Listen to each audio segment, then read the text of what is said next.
नमस्कार, मैं प्रियम शंकर झा। प्रस्तुत हैं दोपहर समाचार। मुख्यमंत्री पुष्कर सिंह धामी ने चमोली हादसे में हुई जनहानि पर गहरा दुख व्यक्त किया है।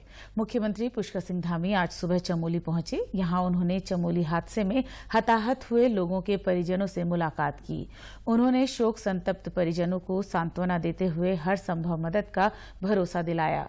पुलिस मैदान गोपेश्वर में मुख्यमंत्री ने चमोली हादसे में हताहत होमगार्ड के तीनों जवानों के पार्थिव शरीर पर पुष्प चक्र अर्पित करते हुए नम आंखों से श्रद्धांजलि दी। मुख्यमंत्री ने कहा कि ये बहुत हृदय विदारक घटना है। हम ईश्वर से प्रार्थना करेंगे कि इस घटना में जो हताहत हुए हैं उन्हें अपने श्री चरणों में स्थान दें और उनके परिजनों को इस दुख को सहन करने की शक्ति प्रदान करें। मुख्यमंत्री ने कहा कि दुर्घटना के कारणों की गहन जांच की जाएगी और दोषियों पर सख्त कार्रवाई की जाएगी। इस दौरान मुख्यमंत्री ने चमोली हादसे में मृतकों के सभी परिजनों से मुलाकात की। वहीं मुख्यमंत्री पुष्कर सिंह धामी के निर्देश पर आज जिला अस्पताल गोपेश्वर में भर्ती हुए हादसे के बाकी सभी 5 घायलों को एयरलिफ्ट कर ऋषिकेश एम्स भेजा गया है। कल मुख्यमंत्री ने एम्स ऋषिकेश में एयरलिफ्ट किए गए घायलों से मुलाकात कर उनके स्वास्थ्य को लेकर चिकित्सकों को निर्देश भी दिए हैं। जांच के आदेश कर दिए घटना की हम लोग तह तक जाएंगे और जो भी मिनिस्ट्रियल जांच में दोषी पाया जाएगा उसके खिलाफ कार्रवाई की जाएगी।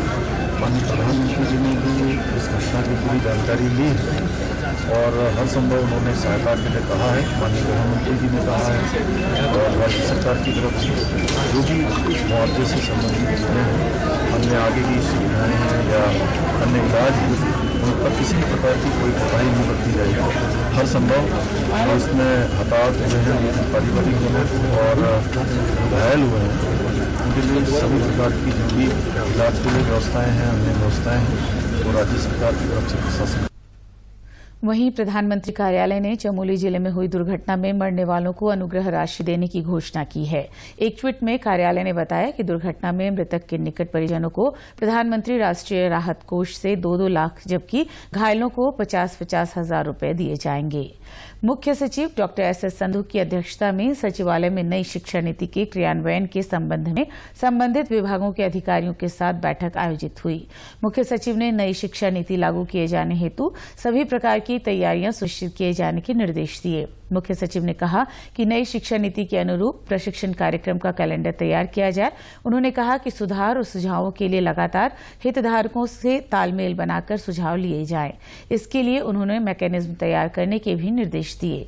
उन्होंने कहा कि विशेष आवश्यकताओं वाले बच्चों की प्रारंभिक अवस्था में पहचान किए जाने की दिशा में भी कार्य किए जाएं।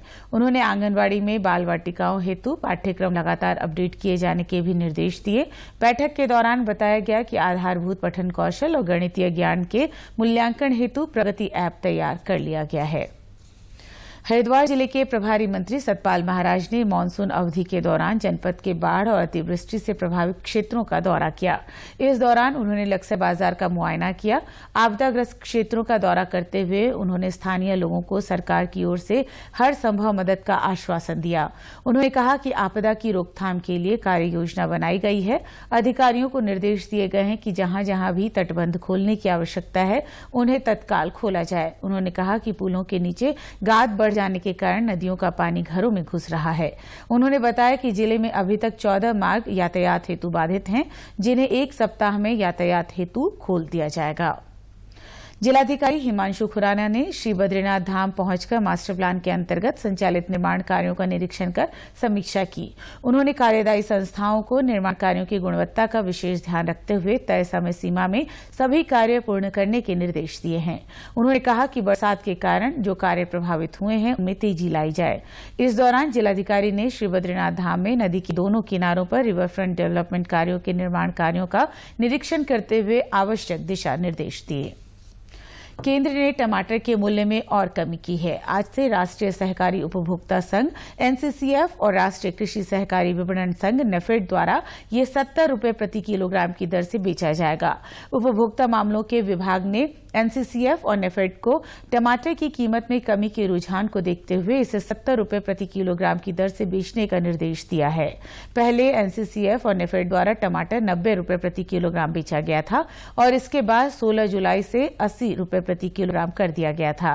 पिछले महीने टमाटर की खुदरा कीमत में रिकॉर्ड बढ़ोतरी को देखते हुए उपभोक्ता कार्य विभाग के निर्देश पर एनसीसीएफ और नेफेड ने प्रमुख उपभोक्ता केंद्रों से बिक्री के लिए आंध्र प्रदेश, कर्नाटक और महाराष्ट्र की मंडियों से टमाटर की खरीद शुरू की थी। दिल्ली और राष्ट्रीय राजधानी क्षेत्र में टमाटर की खुदरा बिक्री 14 जुलाई से शुरू हो गई थी।